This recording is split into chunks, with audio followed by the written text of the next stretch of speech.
Snow White just bombed at the box office again. How the hell did that happen? You've heard of a movie flopping at the box office, but have you heard of a movie flopping at the box office twice in 2 months? Snow White did just that. And you know the saying, go woke, get broke, and Disney's going to lose money on this movie, and I believe it only made less than $1 million in China. Rachel Zegler may have just torched her own career. After a wave of massive backlash sent ticket sales plummeting to near zero, she managed to alienate almost everyone, trashing the original Snow White, cursing out Trump voters, and clashing with directors in heated fights over her attempts to rewrite entire scripts.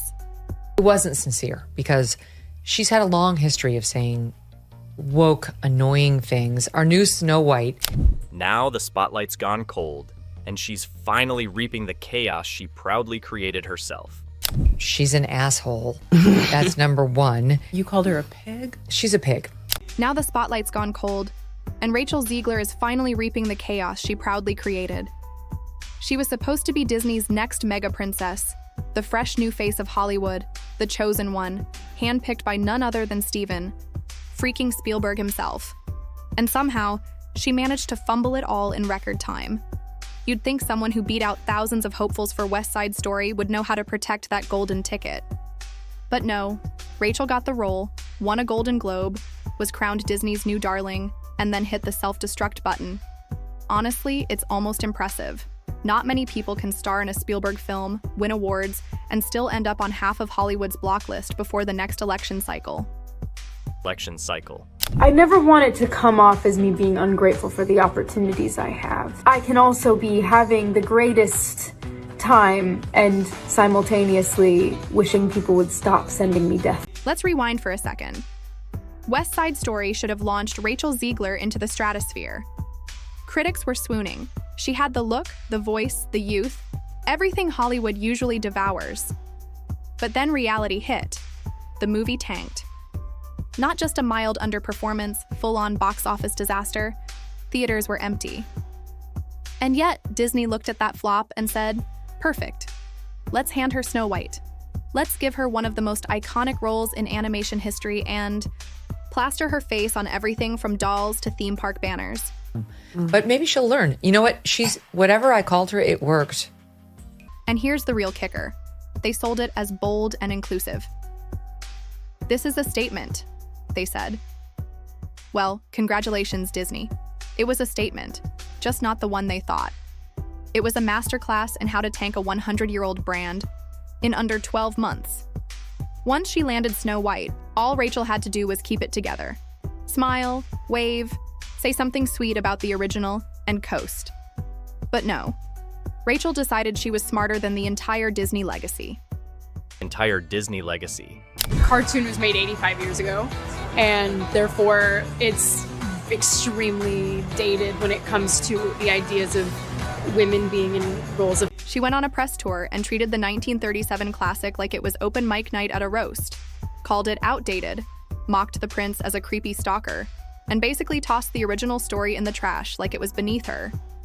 Then, with a straight face, she proudly announced that her Snow White isn't dreaming of true love. Oh no, this version wants to be a leader.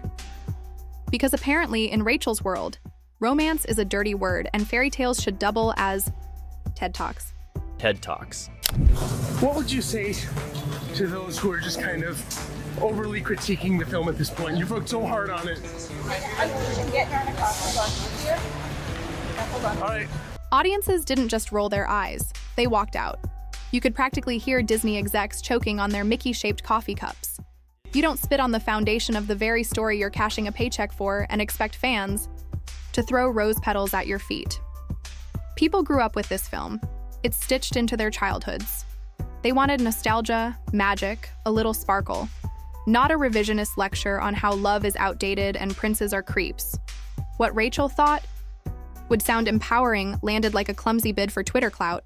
And the backlash lit up faster than a fireworks show over Cinderella's castle. Snow White is called Snow White in this version of the film because, of course, she is not white as snow, is because she and her family go through a snowstorm and survive the snowstorm, and so it's a mark of... But wait, we're not done. Things really went off the rails when the casting controversy hit like a nuke. Let's just address the elephant in the room. Snow White is called Snow White because her skin is literally described as white as snow. That's the original text. It's not a hidden metaphor. It's right there in the title.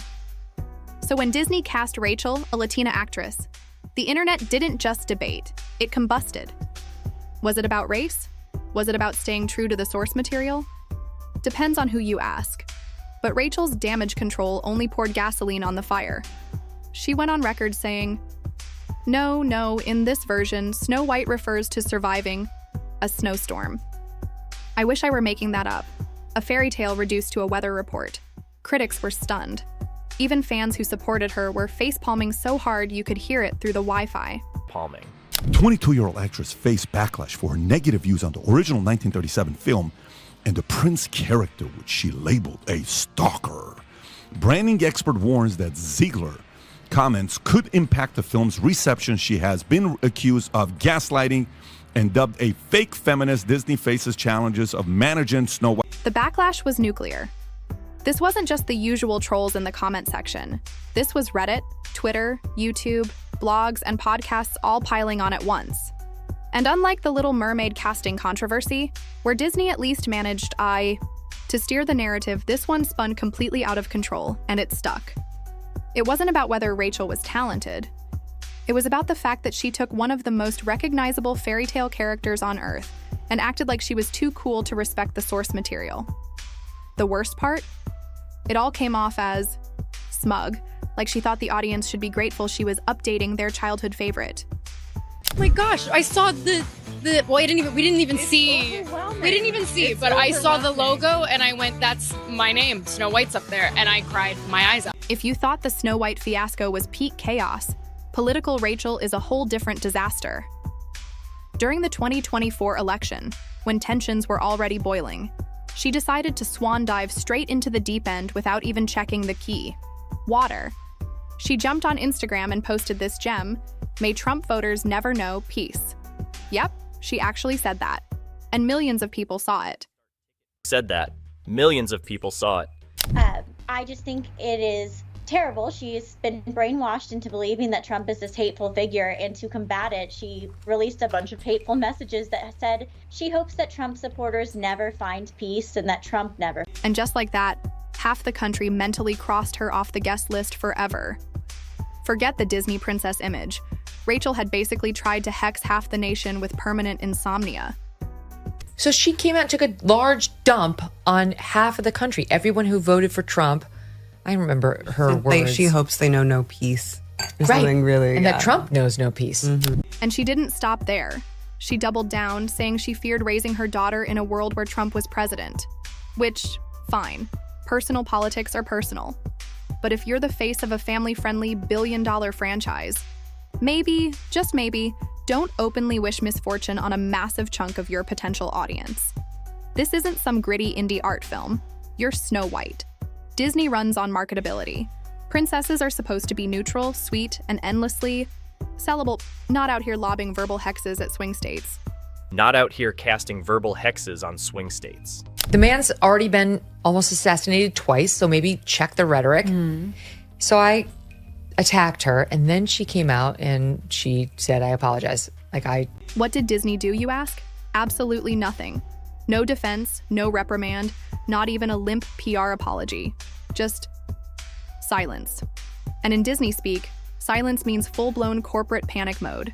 That's not protecting a star.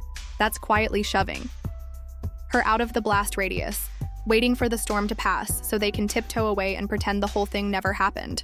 Disney star Rachel Zegler, who went on a tirade this week about how terrible everything is now that Trump won, and that she's living in a world where her imaginary daughter that she doesn't have can't have an imaginary abortion in the future. And here's what makes it worse. Rachel's too proud to backpedal. No apology, no humility, no grace, just more gasoline on an already raging PR fire.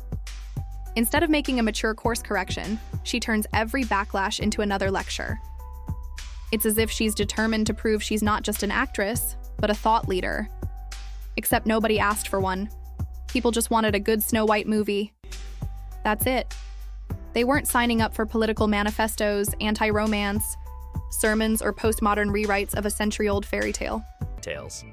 And we absolutely wrote a Snow White that is not going to be saved by the prince. She's not going to be saved by the prince, and she's not going to be dreaming about true love. She's dreaming about becoming the leader she knows. Let's be honest.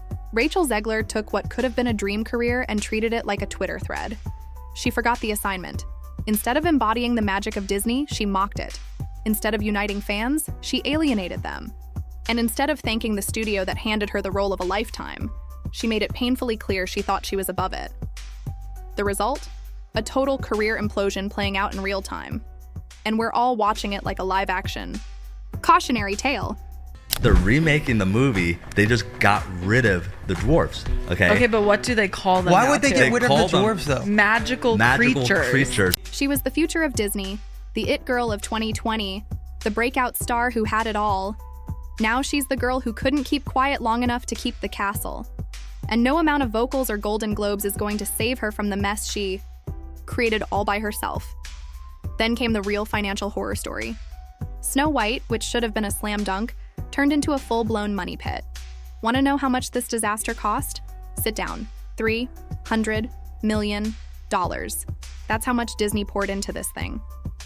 Thanks to endless delays, behind-the-scenes drama, and costly reshoots, it's not just over budget. It's in a galaxy far, far away from the budget. They basically built a cinematic Titanic, and Rachel Zegler was happily rearranging the deck chairs while it sank. If you disagree with this sentiment, I don't need your business. Thanks. Let's talk numbers, because this is where the pain really hits. Opening weekend projections started at a decent $63 to $70 million. Not amazing, but not tragic either. Then the internet exploded. People saw Rachel's interviews, the political bombshell dropped, and suddenly those numbers tanked harder than her infamous Broadway balcony stunt. New forecasts slashed the opening weekend estimate to $58 million. Do you know how catastrophic that is for a film that cost $300 million? That's not just bad, it's a financial freefall. Rachel Zegler is extraordinarily woke, but she's woke in a way that's quite... Rachel Zegler is extraordinarily woke, but she's woke in a wave that's downright deranged. And wait, it gets worse. For this movie to break even, not make a profit, just break even, it needs to hit $800 million worldwide. That's Avengers level. That's Marvel, Star Wars, global fandom numbers. Meanwhile, Snow White is limping toward $50 million while the entire internet roasts its lead actress for torching the brand. This isn't just a flop, it's the flop. Disney executives are probably holding emergency meetings, wondering if they can just pretend the movie never happened. Are probably holding emergency meetings asking if they can just pretend the movie never happened. She has been accused of gaslighting and dubbed a fake feminist. Disney faces challenges of managing Snow White's portrayal and controlling actors' statements to prevent negative effects on ticket sales. Despite Rachel Zegler's playing the lead role, experts suggest that Disney executive might need to reconsider her suitability for promoting. And then there was their red carpet strategy, the biggest red flag of all. Normally, a Disney premiere is a spectacle, celebs everywhere, press crawling over each other, kids dressed as their favorite characters. It's like a fairy tale fever dream. But for Snow White, they scaled everything back. Just a handful of tightly controlled media outlets, no big-name stars, minimal publicity. They didn't even open ticket pre-sales until 11 days before release. That's not just last minute, that's a studio bracing for impact. That's Disney looking at the wreckage and quietly saying, we'll let her take the fall for this one. Just that. You see, the movie opened on 4,200 screens back on March 21st. It did $42 million domestic opening weekend, and then it fell off by a significant 66% the following weekend. Over the next 7 weeks, its theater count would dwindle to just 300. Just when you'd think Rachel might realize her face was already wearing thin with audiences, she tries for a little Broadway redemption. She signs on to play Eva at London's legendary Palladium Theatre, a role once owned by icons like Madonna and Patti LuPone. You'd figure, okay, clean slate, fresh stage, time to prove she's got range. Wrong. Asshole. That's number one. You called her a pig? She's a pig. I know, I'm harsh. Sometimes I really She's get a on young her girl. Oh, fuck her. We've called people slam pigs, so. There we go. Thank you. Anna gets it. No, I know. This is the moment it stopped being a disaster and turned into straight-up parody. In her most infamous performance of Don't Cry For Me, Argentina, Rachel decides to literally climb out onto the balcony and sing to the fans gathered outside. Cute idea, until you remember the people who paid up to $500 for prime seats inside the theater. Those VIP ticket holders? They ended up watching the whole thing on a TV screen, sitting in their velvet chairs while Rachel serenaded random passers-by on the street. And to everyone who hates when I win, the winged victory came to the Louvre in pieces, and people still line up to see her. Oh my God. And I can only hope. What does that mean? Yeah, Rachel, we see your success. The outrage was instant. People were furious. Did I just pay hundreds to watch a balcony stunt? The memes hit Reddit like wildfire. Critics piled on. Theater kids were foaming at the mouth. And then came the final nail. Ticket sales cratered. The show went from packed houses to rows of empty seats almost overnight. Before long, the theater was offering pay-what-you-want nights. Some shows, completely free. That's not innovation. That's desperation. That's when you know your reputation isn't just bad. It's toxic enough to drag ticket sales straight into the dirt. Ticket sales into the dirt. And despite my cracks and my breaks, and there are many of them, that at every premiere and everything I do, people will wait in line to see. Absolutely, Rachel. People were practically lining up to throw stones for wasting their money. And let's be real. Was her singing bad? No. Was her acting awful? Not really. But none of it mattered. By then, her reputation was screaming louder than her voice. The audience didn't care about perfect pitch. They cared that she had become the face of everything they hated. Smug, overly political, and completely disconnected from reality. The image was already cracked, the damage already deep.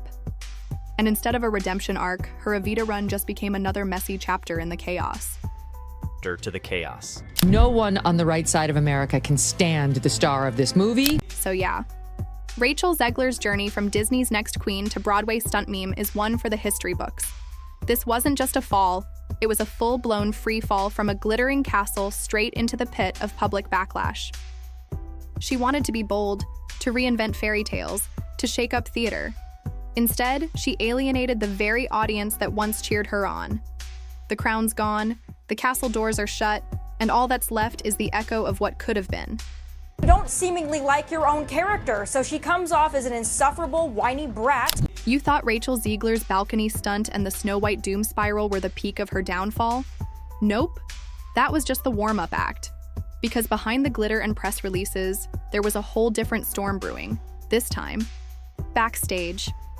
Apparently, working with Rachel Zegler is about as relaxing as riding a roller coaster built by toddlers. Reports started leaking from both the Snow White set and her Evita production.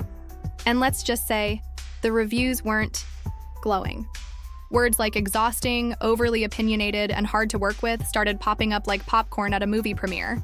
And not in the charming, old-school diva way, but in the why is she rewriting scenes again kind of way. Scenes again kind of way. Buy it. I don't think they're going to watch it. I don't think they're going to like it. Every time she speaks, she gets less likable. This truly is the worst casting, maybe, in the history of the film industry. And yes, she actually did it. She tried to rewrite her Snow White lines to modernize them. Because clearly a character that's lasted over 80 years desperately needed the Rachel Zegler polish. Right. According to insiders, she constantly clashed with directors, pushing her own empowered narrative and reshaping the script to fit her personal philosophy. Now, confidence is one thing, but when your ego starts outweighing the IP you're working on, you're in dangerous territory. One insider even said, "She talks like she's smarter than the story." That line alone tells you everything. This wasn't creative collaboration. This was an actress playing writer, director, and cultural theorist, all at once. Zegler, she's an asshole. You have nothing to do with the creation of Snow White. Right. You should shut up. Spend 1 minute on Snow White and how it totally imploded at the box office this weekend. Rachel is literally the star of a Disney movie, and she acts like she's some sort of victim, and that's the sort of mentality that is just poisoning people's minds. Like, she acts like her life... And of course, Disney being Disney, they didn't scream or scold. They just quietly delayed the film again.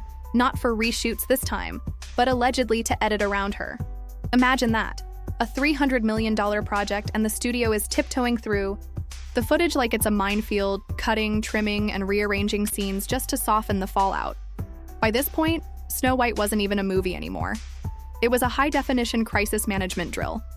Sounds bitter and angry. I don't think they're going to buy it. I don't think they're going to watch it. I don't think they're going to like it. To believe that there's something wrong with her. She's disturbed, she's unhappy, and she thinks it's about feminism and the patriarchy and about abortion. But the reality is she's just not stable, like the majority of people in Hollywood. They're just not stable human beings. I would highly advise that you boycott this film, no matter how much your children love Snow White. No redemption arc waiting in the wings. If you disagree with this sentiment, I don't need your business. Thanks. They spent $170 million to make the thing, and it had the lowest opening, under $50 million, of any of these live-action Disney remakes that they've ever had. I don't think they're going to buy it. I don't think they're going to watch it. I don't think they're going to like it. But while the editing rooms were on fire, something even colder was happening across Disney's retail empire. The vanishing act. One day, Rachel Zegler's Snow White was set to be the crown jewel of every Disney store shelf. Posters, dolls, costumes, lunchboxes, the works. The next day, poof, gone. No toys, no promo merch, no life-size cutouts at Disneyland, not even a single limited edition figurine to prove she ever wore the crown. It was like Disney decided to Thanos snap her entire marketing existence. And fans noticed. Oh, they noticed. You'd walk into a Disney store expecting walls of Snow White merch in the weeks before release, and what did you get? Crickets. Stores that normally go all in on promo displays looked like they were actively dodging the film. Some even stripped the Snow White branding altogether. That's not subtle. That's not targeted marketing. That's what Hollywood calls quietly phasing someone out without making a scene.